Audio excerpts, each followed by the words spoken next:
La méditation.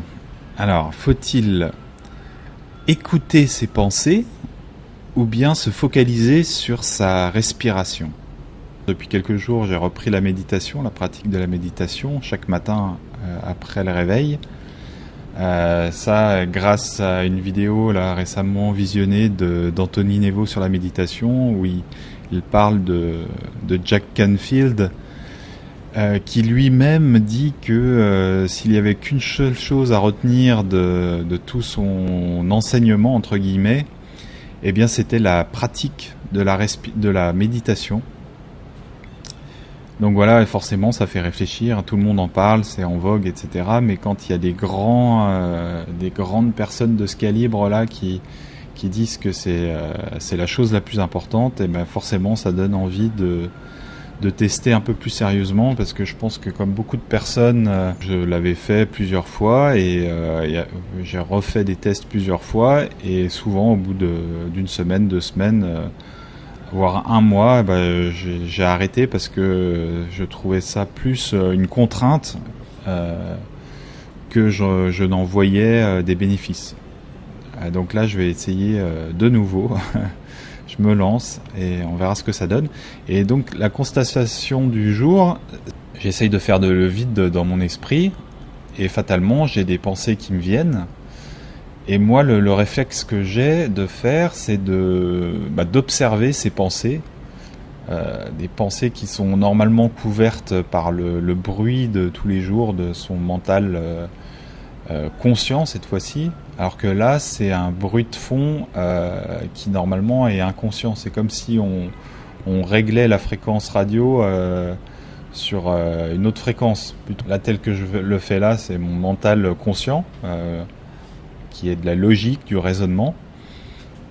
Et bien là, en méditant, forcément on porte son attention sur un mental différent qui est l'inconscient. Enfin, c'est des choses qui tournent en boucle et qui ne sont pas provoquées par nous, par notre logique, notre cerveau logique. Reporter son attention sur sa respiration. On part dans des idées, etc. Et dès qu'on s'en aperçoit, eh bien, hop, on se refocalise sur la respiration. On revient dans le moment présent et on évite de se perdre dans ses pensées.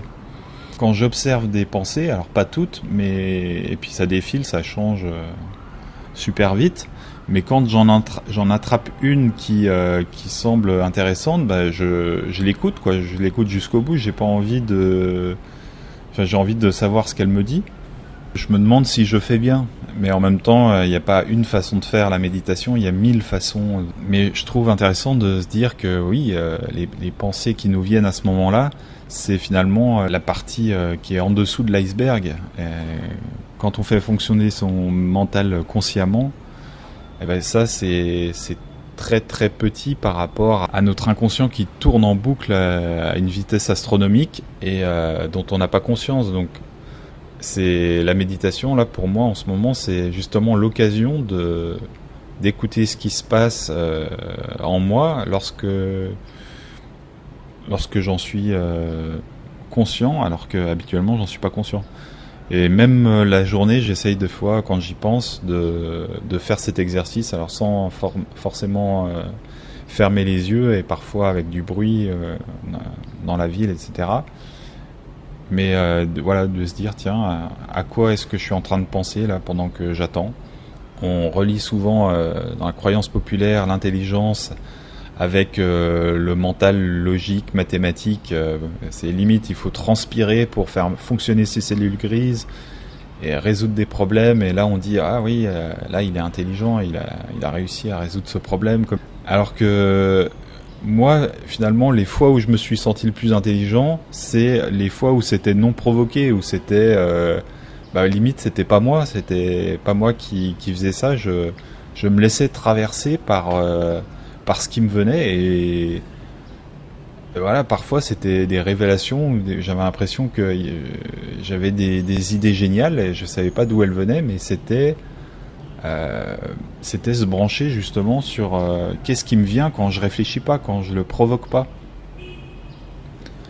Donc j'aime bien dire que la vraie intelligence, c'est ne pas être intelligent finalement, dans le sens où c'est ne pas provoquer un acte conscient de réflexion, et c'est se laisser dans la décontraction au contraire. Mon inclinaison actuelle, c'est de me dire, lorsque j'ai des pensées qui me traversent et qu'elles sont pas provoquées, je les observe.